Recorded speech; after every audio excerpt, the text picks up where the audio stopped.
Welcome to Spiritual Psychic with Sarah Wiseman, where you'll learn how to unlock the secrets of spiritual intuition and your own psychic gifts.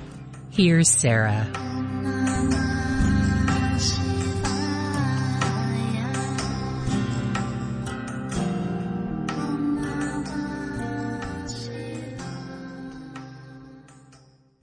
Welcome to Spiritual Psychic. I'm Sarah Wiseman.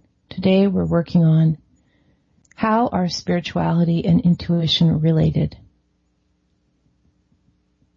So we're working from the book Messages from the Divine. This is lesson 34. So a lot of you know that I teach spiritual intuition. That's why this podcast is called Spiritual Psychic. I teach this practice of learning how to use intuitive tools with the purpose of opening your spirituality. And I came to this because for a while I was just studying psychic tools, and they seemed a lot like tools in a tool bag that you could use, but it seemed that they were being used for kind of more shallow purposes than I was interested in.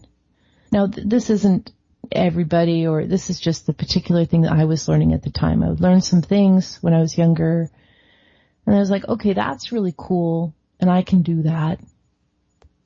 But why? As an example of, say you could learn to, and I can't do this, but probably somebody out there can. Say you could learn to bend a spoon with your mind, right? You might consider that a psychic trick. Now, that psychic trick in itself isn't very valuable. It's really meant as kind of a showmanship thing.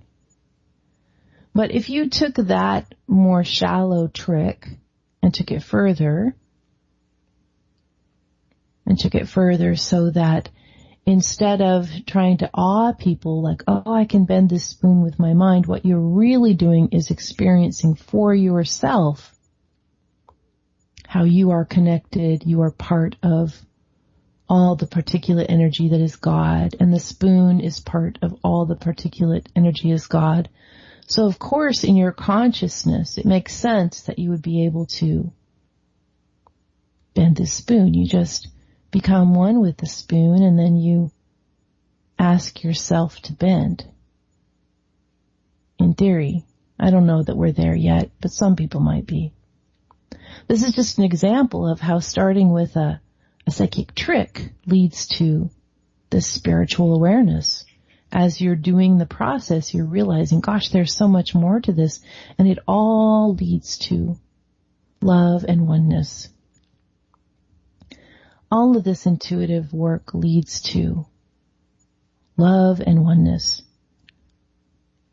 And then I became interested too, well, what about the people who aren't studying intuition? What about the people who are only focused on spiritual practice? They meditate, they pray, they're deeply committed to the spiritual path.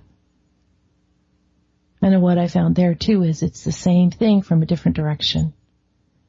If you're deeply committed to your spiritual practice, you are going to have that expansion that opens your intuition. So really, wanting to connect with the universe to know leads to understanding and awareness, and wanting to connect with God to love leads to intuition and awareness of knowing. It's the same thing reversed.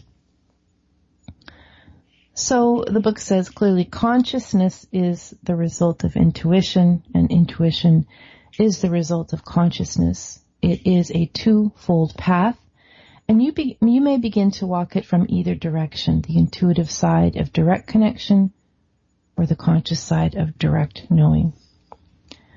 There is a lot more about this in the book, Messages from the Divine. I invite you to take a look. We're working through these lessons in these 66 teachings.